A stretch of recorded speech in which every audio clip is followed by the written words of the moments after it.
Awesome news for today, Ukraine continues the counterattack near Crimea. So before there was the advancement of the Ukrainian armed forces near Terny, and today it was confirmed that in Serblansky forest, the Ukrainian army also went against the Russian army quite successful, so Russians were just forced to retreat. Let's zoom into this area to see more details. Here we go, Ukraine successfully went across the river and took this territory under control. It was confirmed by the recent updates, so gray zone turned into the blue area. There is some sort of the high elevation in this area, so Ukraine will continue to move from two of the directions, from this side and also from this side. Russia obviously keeps the high ground in the place, but Ukraine also may assault on the same high ground. The battle goes very close to the famous place where Russians tried to cross the river near Belarus. It happened in summer 2022, and by that time they lost lots of the vehicles. It was one of the biggest losses of the Russian army by that time. So Ukraine still keeps Belarus under control. So Ukraine is definitely successful in two of the directions of one area. Also, as we know, Russia is retreating their forces in Kharkiv region. Their new attack attempt was total failure. It basically means that the Russian army is out of the tools to perform successful missions in many points of the front lines. They just concentrated in Avdiivka, Ocheretina, they tried to take the ground near Turetsk. It's all happening in this area, but other than that, Russia doesn't have the success. Even in Bakhmut, their assault was stopped. So why is it happening? Today we're gonna answer that question, and I also gonna update you with many more interesting news coming around the Ukrainian topic. Hello my friends and welcome, my name is Dennis, and this is the latest update from Ukraine. Let's go. By the way, while I'm recording this video, Russia blocked the Kerch Bridge. It is now closed because there are air rains announced in Sevastopol and in many of the Crimean regions. Well, tomorrow morning we're gonna see the outcome of this Ukrainian strike. Alright, if we check the Micro73 analytic, he says that Ukraine took even more ground near Yampilka, so near Terny, so Ukraine continued to push a Russian army out from this place. It is absolutely great stuff of what is happening on the front lines. For a very long time, we see the Ukrainian advancement. Before there were many days, many weeks and months, then Russia only was advancing, taking more ground from Ukraine. Now Ukraine is getting capable. So why? Because of the artillery shells. Yes, many more artillery shells were supplied to Ukraine, so before the ratio was 1-to-8. So Russia had 8 times more artillery shells compared to Ukraine.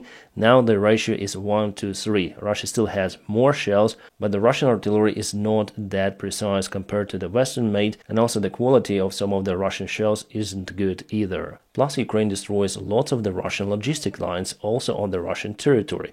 Hopefully soon we're gonna get permission for ATACMS as well to be used against the Russian military airfields. Guys, if you like what I do daily on YouTube, you may also consider supporting me on Patreon. I'll put the link for my page in the video description just below. Thank you for your motivation and your kind support. You are awesome. The idea is to get rid of the Russian fighters, bombers, for example Sukhoi 34s, which are based just open air on the Russian airfields within the range of ATACMS missiles. Almost half of those airplanes are based very close to Ukrainian border. It is absolutely a juicy target for Ukraine. But somehow Ukraine still unfortunately doesn't have the permission to use ATACMS. Only with the help of those bombers Russia is able to demolish Ukrainian positions and to advance. But at some point, even with that devastating weaponry, Russia is unable to move forward and forced to retreat, like for example Kharkiv direction. In a single day, Russia could potentially lose all of its aviation bombing capabilities, I mean tactical bombers. Around 3 cluster munition ATACMS missiles may absolutely demolish the Russian airfield, with many of those jets staying open air, so they are very vulnerable against the shrapnel from the clusters. A military jet is not armored,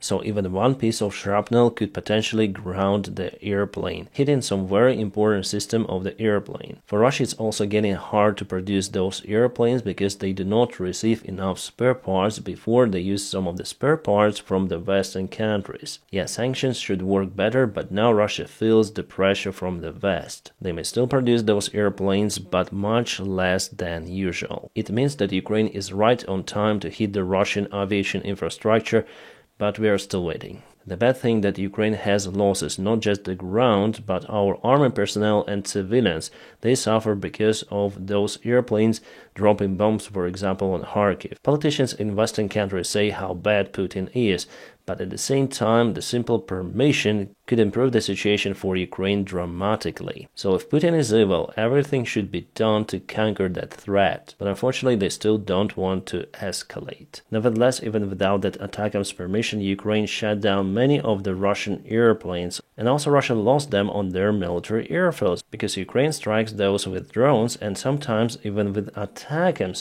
yes, but only in Crimea or occupied territories of Ukraine. So for the last 6 months, Russia lost at least 30 of the jets. 30. I think that Ukraine has less of the jets in its army. But as you see, Russia is using its aviation a lot. Just after Ukraine got permission to use the Standard HIMARS Patriot missiles, the Russian forces are not able to form assault groups in Belgorod region, for example, to strike or reinforce their group in Kharkiv region of Ukraine. That's why they are forced to retreat because of the heavy losses. Yes, not yet to the Russian territory, but they are leaving their positions in Hliboki, in Lukyantsy, in Vovchansk, so Ukraine is successful because of the HIMARS including. And for example, the Russian military airfields of Voronezh, Saryskol and Kursk would be targeted, Russia potentially could lose all of the capabilities to bomb Ukrainian army in all of this region. The fattest target we have is Voronezh-Baltimore airfield. Yes, it's called Baltimore. And the distance from the place to Ukrainian positions is around 200 kilometers, so Ukraine for sure needs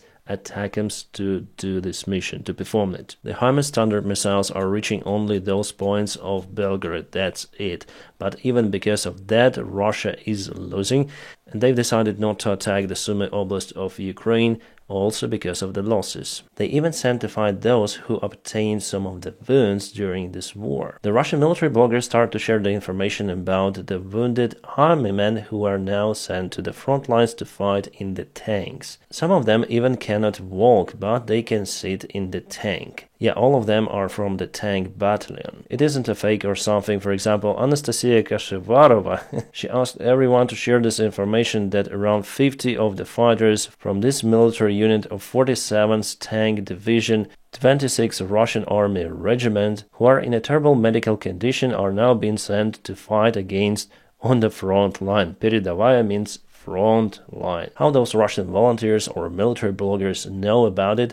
Well, because those Russians, tankists themselves filmed the video and shared it in the social media. Well, we are sharing it as well, just for you to understand the condition of the Russian army. Yeah, I think that it's quite logical for the Russian army, because tankists, they do not live for a very long time, so even with wounds, but they can perform their mission just once. The same situation with the Russian soldiers is happening near Avdiivka, so they start to record many of the videos that even if they have wounds, they are forced to continue their fight right on the front lines, and no one gives a shit about their feelings or medical condition. No, go and die.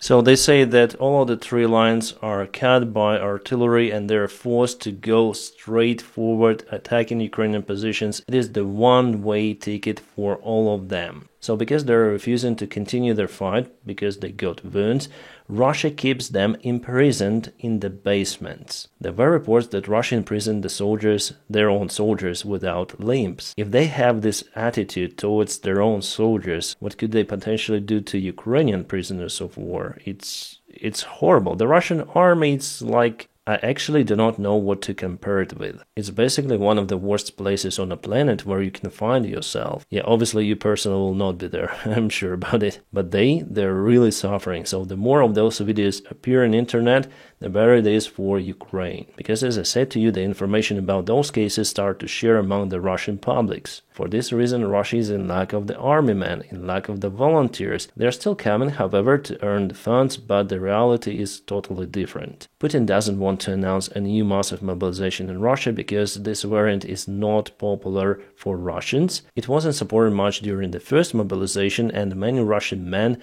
fled Russian Federation, now live in Georgia, Armenia, and other ex-Soviet republics. So the new mobilization wave could potentially even fail completely, even though Russia prepared everything for it. I mean, from the legislation perspective. But Putin went to North Korea asking Kim Jong-un to send his forces to Ukraine. We already know about it. We have the reports about it from Pentagon, from South Korean intelligence. So how many of those soldiers Kim Jong-un might send to fight in Ukraine? I think maximum, like top maximum, 50,000 soldiers. In reality, maybe up to 10,000. North Korea has one of the largest active-duty military armies, 1,300,000 soldiers active in duty. It's more than in all Europe. But he will not send all of that army to Ukraine. They will send at first maybe 1,000 soldiers just to check how they might handle that. Currently, we know that the mercenaries who serve in the Russian army came to Russia signing the engineering contracts, but later on they were found in the front lines, sometimes totally cold. I think it was yesterday then Sri Lanka called for the compensations from the Russian side for the lost soldiers or lost citizens of Sri Lanka who were removed, let's say, by Ukrainian soldiers. So Russian bots, you say that you are winning, but here is your army. Definitely they look like tremendous victorious. And about this case, it's also a real video. They also complain that they are sent to the front lines. Just to save your time, I'll not play the full video for you in Russian, but yes, they are complaining that they are just sent to die once again after receiving heavy wounds. And here is the drunk Russian elite again. So if they don't fight, they drink, and they drink a lot. This was also filmed in their military unit base. What can I say? The Russian elite soldiers. This guy is called Pankrat. Pankrat is dancing with the fish. The new technology that Russian army developed, those kind of the pyramid graves, they are quite useful, very mobile and easy to make. They need a lot of those pyramids, and as you can see, they build those quite massively.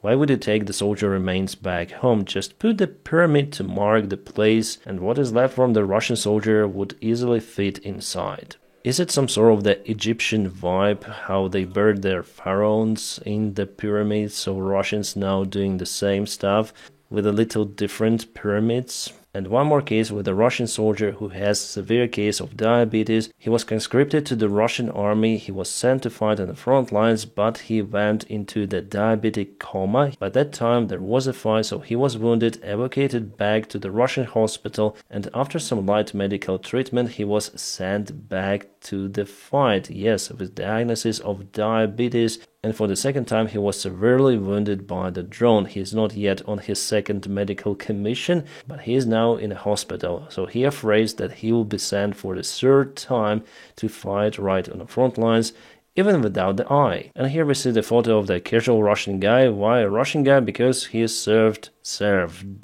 in the Russian army. Because he left the Russian army already in the only way possible, I think, 2 feet underground. Not a really comfy place, I would agree, but still could be better than the Russian army.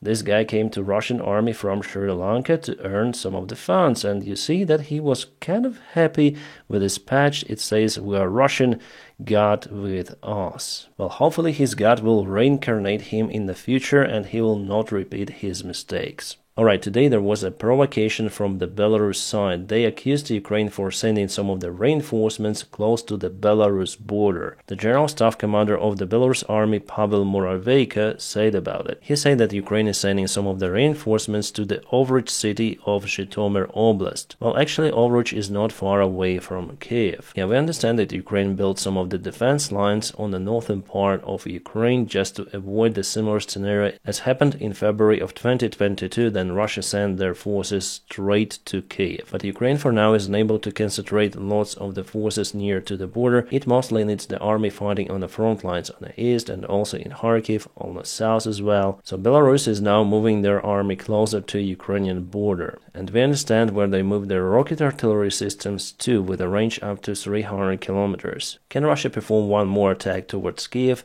Well, I think that they have the capability to do so, but not right now. I mean, they have it in their mind. Also, they might use the resources of the Belarus army. Well, for Lukashenko, the Belarus dictator, it would be just madness to enter the war on the Russian side. However, he's been pushed by Putin, and if Lukashenko sees that the mission is more likely to be successful, he might participate in this war. Again, this scenario is not possible at the moment. Well, Belarus general says that Ukraine has been pushed by Western masters to provoke the Belarus army, but why would Ukraine need that? For us, the escalation from the Belarus side is total nonsense. The main thing for Ukraine is to defend its territories and fight against the Russian aggression. Why should we need the other front line from the Belarus side and also from the Russian side? Because Belarus, it doesn't really has independence. It is like one more oblast of Russia with some sort of separate leader. For example, like Chechnya with Kadyrov, and that is what Putin wanted to do with Ukraine, to put the puppet government and for Ukraine to threaten the Western countries like Poland or even Hungary. Alright, the Foreign Affairs media source analyzed some of the reaction from the Russian elite on the war after 2 years and what are their intentions. Well, they came out with conclusion that Putin will continue the war until he is alive. They say that the main goal for Putin is to occupy not just what he has right now, but he wants to take Kiev as well. And he doesn't really care how to achieve this goal, by direct military intervention or by destabilization Ukraine from inside, and later on, because of some sort of revolution, establishing his own puppet government in Ukraine. The signals from the Russian elite say that they are into the war and they are for now okay with that. They say that they don't have the way out, otherwise if they finish the war they would be smashed by the Western countries. So even the part of the Russian elite, some of the oligarchs who lost lots of the assets right after Putin started the war in Ukraine, at first they were against the war and now they're okay with the war. The source says that Russia will start one more military campaign trying to capture Kiev under control by going to Chernobyl nuclear power plant and further to the south from the Belarus territory. The Russian elite thinks that Ukrainians are tired of this war and they're incapable to defend Kiev city again. Well, partially this right, Ukrainians are damn tired. If you read out Ukrainian publics, Telegram groups, Facebook and social media, you'll see that definitely Ukrainians are not that optimistic as it was back in 2022. So Russia wants to bet on that Ukrainians will not defend the capital city of Kiev, but they are actually wrong. If they start one more assault, Ukraine will be able to defend the capital city, I'm sure about it. And Russia actually doesn't have enough resources for that attack. Well, maybe they might just use the full power of Belarus army, which has never been used in the real conflicts and was just trained by the Wagner instructors. Maybe it might help to Belarus, but their army is really pathetic compared to the Russian or Ukrainian one. Also, the source says that Putin might attack some of the NATO country to reach his goal in his imaginable war against NATO. Again, for now, Putin doesn't have the resources for that. That's why he really needs the peace agreement, temporary ceasefire, to reinforce his army and then to strike again. So in general, less and less opposition forces are visible in Russian elite. They are now united because they were basically rejected by West, and for them to earn enough funds, they should obey Putin's regime. So Putin was able to unite the Russian elite by applying some of the repressions as well. We see it from his military command. He fired lots of the generals. And actually, yes, there is no way out for the Russian elite. Also, the Foreign Affairs source says that Putin might start a new wave of escalation in Ukraine by sending more reinforcements. Yeah, if he tries to gather all of them, he might do it right before the elections in the United States of America. He wants Trump to be victorious. That's what the source says. Because Trump might force Ukraine for some sort of the peace agreement with Russia. That would be absolutely not profitable for Ukraine, and after some time Putin will go to take Kiev. That's my prediction based on this article that I have just read. By the way, about the candidates of the presidential election campaign in the United States, yes, the rating of Joe Biden dropped just a little right after debates, but not significant according to some of the statistics sources, and for Trump it was just a little rise. this. I think that after all, blue states will vote for blue and red states will vote for red. There are some of the swinging states and now they tend to vote for Trump, but everything might change in the coming months. Joe Biden went for his rally in North California and he was really energetic out there. Much better performance compared to what we have seen on debates. Let's watch the part of this video. Just want to convince you. And I know it will take to keep the world safe and free for the years ahead. Folks, I give you my word as a Biden, I would not be running again if I didn't believe with all my heart and soul I can do this job. Because quite frankly, the stakes are too high. The stakes are too high. So it's some sort of the new Joe Biden on debate. We saw the old clumsy man who barely could handle the point about what he was speaking, but here, an energetic old guy who understands what he is speaking about. Well, maybe it was during the morning time and he had a good sleep before, but debate was during the evening time and he was tired. If Joe was like that on debates, he would obviously win those, but he agreed that his performance on debate wasn't the best one. And officially he refused to go out from the president's race. I think that maybe he still has some of the chances if he would switch this energetic Joe Biden mode. But if he remains in a sleepy Joe mode during the next debate, obviously he would lose entire campaign and the presidential elections in the United States. So we'll see how it goes. We all thought that it's gonna be a catastrophe for Democrats, but maybe Joe will try to handle it. And as for the Donald Trump, well, he wants to create more jobs by building a huge iron dome over the United States of America. He says Israel has it, so America should have it too. Let's listen to his monologue about the case. We will build a great iron dome over our country, a dome like has never been seen before, a state-of-the-art missile defense shield that will be entirely built in America and create jobs. We're going to build it in America. Israel has it. Israel has it. Why don't we have it? I mean, we're more of a target in many ways than Israel. Why don't we have it? And by the way, 300 missiles shot, only one got through, and that was wounded. It didn't hit its target. But so 300 missiles shot, and essentially none got through. It was. Why don't we have it? We're going to have it, and we're going to. Quite interesting, isn't it? To create Iron Dome over the United States. Well, Israel needs it because it's under the constant attacks. And the Iron Dome is specifically used against the uncontrolled small missiles launched by Hamas or Hezbollah. And Israel is kind of the small country and they're just the parts of the country which could be under those strikes. So for Israel, this variant is possible. Even though sometimes even their Iron Dome is not capable to shut down all of the missiles. But here Trump wants to create the Iron Dome over all of the America. If you don't want to fight against Mexico or Canada, you don't need that. You already have awesome Patriot systems which are capable against ICBMs, ballistic missiles. Just build more of those and modernize them, because the only threat for America is coming from the ICBMs which Russia has. And also China, well, maybe North Korea also will obtain those very soon. I mean the long range capable to strike the United States soil. So yes, it should be done, and it is really done by the United States. They have many of the air defense systems, but the Iron Dome as Israel has, well, it's just useless in the United States because it doesn't have the regional conflicts on its territory or bordering to its territory. Yeah, maybe just to strike some of the seagulls. Well, I don't know why United States really needs to create Iron Dome. No, it's useless. With Israel's technology, it's complete nonsense. And obviously my followers on the Telegram group had already started to create memes about the case, so that's the Iron Dome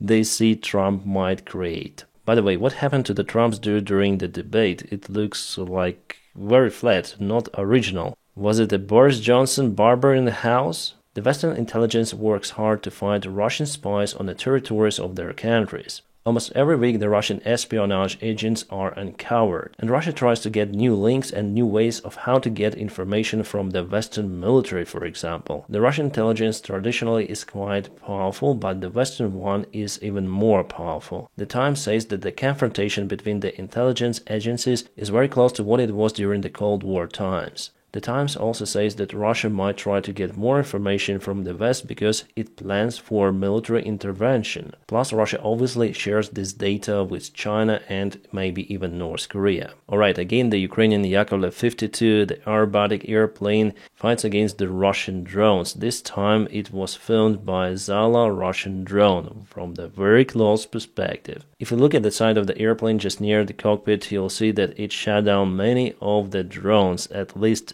10 of those.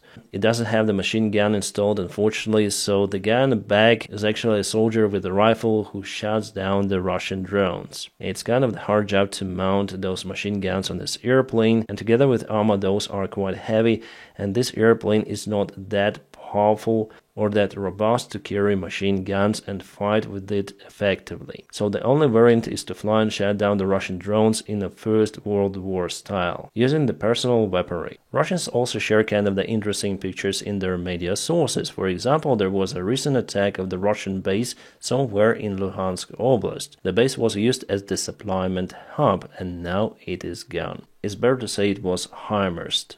According to the Flight Radar 24 tracking data, China sent their military air transport airplane to Russia. This is how it looks. Do you think that China started supplying their weaponry to Russia?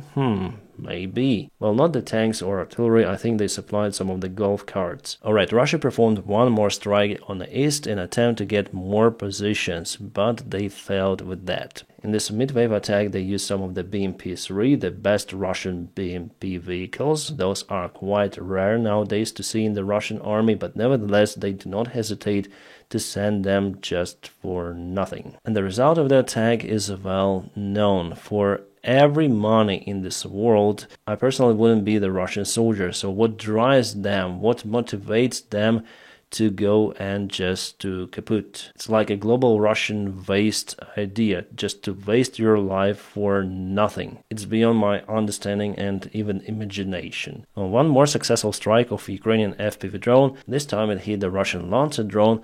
Russian Lancets are very capable. You need to ace drone flying to get this mission done. The United States Army signed a contract with the Lockheed Martin to produce many of the missiles for the Patriot systems. We are speaking about 870 missiles, which might cost around $4.5 billion. That's a lot. Every missile is like a fortune, but it is the best air defense out there, even capable to shut down ballistic missiles. For this, yes, you have to pay.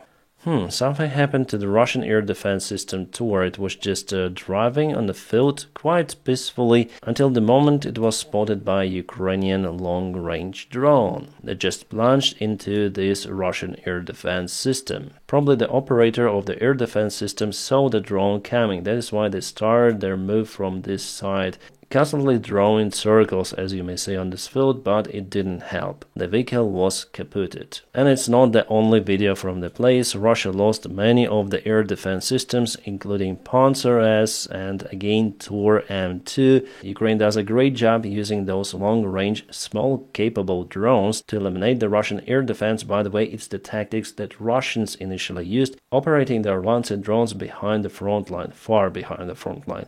Ukraine does the same. Finally, our side has lots of the drones for those missions. Russians are using lots of the motorcycles to fight right on the front lines, and this time they reanimated some of the sidecar motorcycles. Well, this might be the K750, which is not much difference from the Second World War motorcycle. And there I see Ural with better engine, but still it's old school. Well, if those motorcycles are well maintained, they might be even capable at some point, but they may easily break down. For the modern day standards, those vehicles are not that reliable.